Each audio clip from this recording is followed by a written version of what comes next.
Okay, this is going to talk about connecting your Droid to your files when you're away from home. There's a couple of different ways of doing it. I'll show you the different ways that are available to you, and then I'll show you obviously the one I think is the best.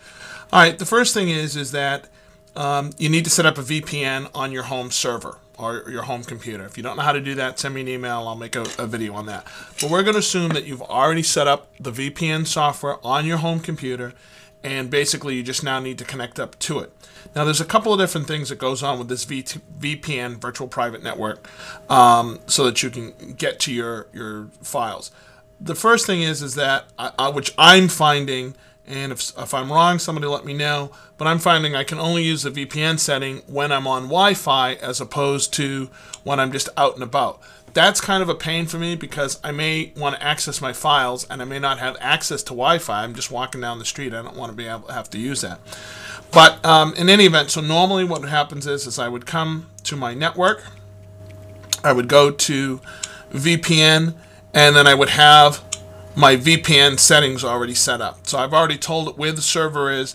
There's my username. Now this is kind of a pain for me because it's my username and then I have to put my password. It's only going to remember my username. So now I have to take it and I have to type in my password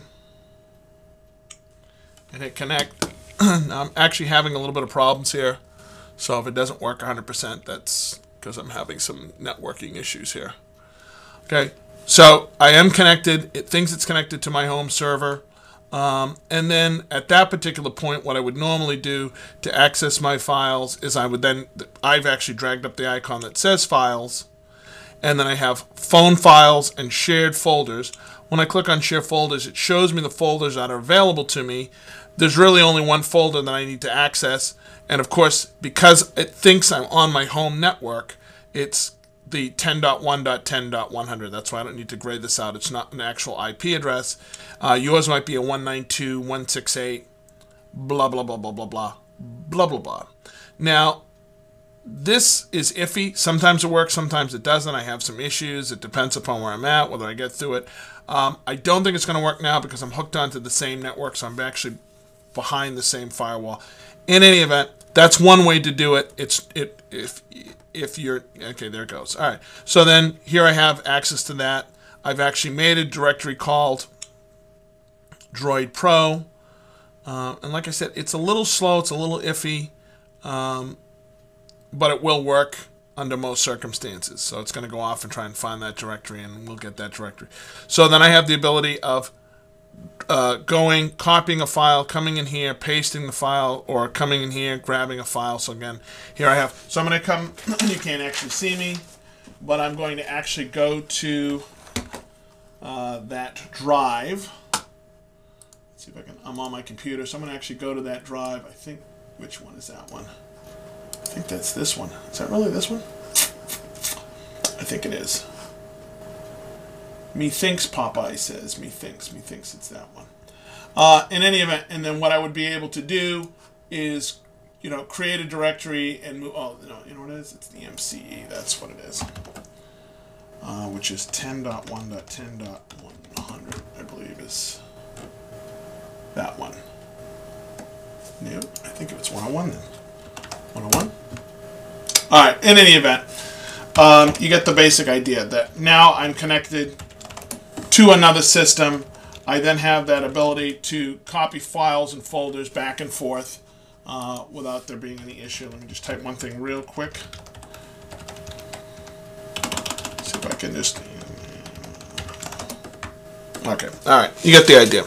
In any event, I found this to be okay. As I said, it wasn't perfect.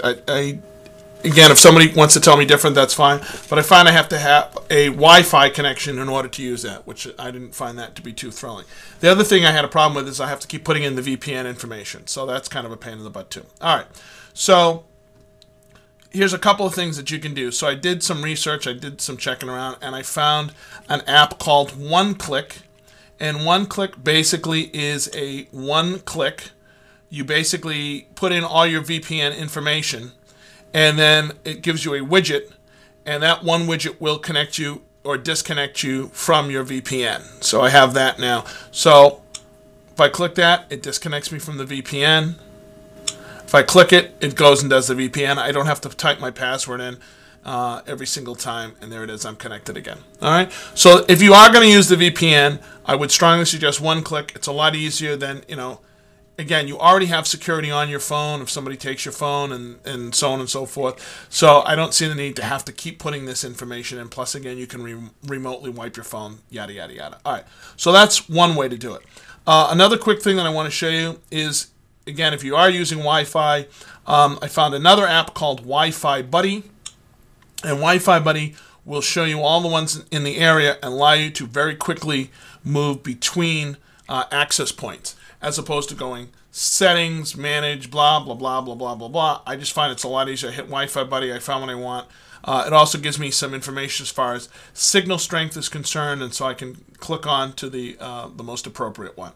All right, so what's another way of accessing your files from home? Well, I found the best way to do this is to use what's called a NAS, or a network addressable storage. There's a couple of different units out there. The one that I would suggest right now is the media share from Verbatim. And the reason for that is that it attaches to your network. It gives you 1 terabyte. You can access it from the web. You can give access to your friends and family and so on and so forth. It's really hot. Every time I see it, it's on sale for like $100. So $100 for 1 terabyte. You can use it in your home network, and then you can access it through the website. And then it also has a secure FTP connection. Okay, so now whether I'm on Wi-Fi or not, I can go to my FTP connection. What's that? 1 second. I can go to my FTP connection, click on connect, and it will connect me to my Wi-Fi section. Actually, that's the wrong IP. That's why. Hold on 1 second. 1 second, doctor. Let's see. So I want to disconnect from that. That's fine. I want to go to that, and this is the IP I want to put in. And let's see if that works now. Okay. And it's now, whether I'm on Wi-Fi or not, I have access to 2 folders. They have one called Family Library, which I hate the term, but it's a general folder that everybody who has been given access can reach. And then it has My Library, and My Library is a folder that only I have access to, and it's key to your username and password. And I found this little Droid FTP program, which again is free. It's fantastic. And it's quick. It does what it's supposed to do. I can move in and out of the directories. And it has a upload and download facility built right into it. So I can just say, upload this file, download this file. It also has you can do a whole directory at once. You don't have to do one piece at a time. Yeah, I thought that was going to happen. But that's okay. That's, again, as I said, I'm having some network issues on this end. I'll go ahead and try and reconnect into that again. And so I would say that that's the best way to go. If you want to get access to your files and folders outside of your place, get a network addressable storage device. Again, you can get 1 terabyte for $100, and you can access it from the web. I'm going to do a specific listing. I'm going to do a specific video on this particular drive because I think it's really cool for $100. That you can access it different ways. And then again, as like I said, you can do an upload and download of a full directory. And as they said in Fletch, if this was at all legible, you'd be able to read it. And again, so here's all my folders and directories.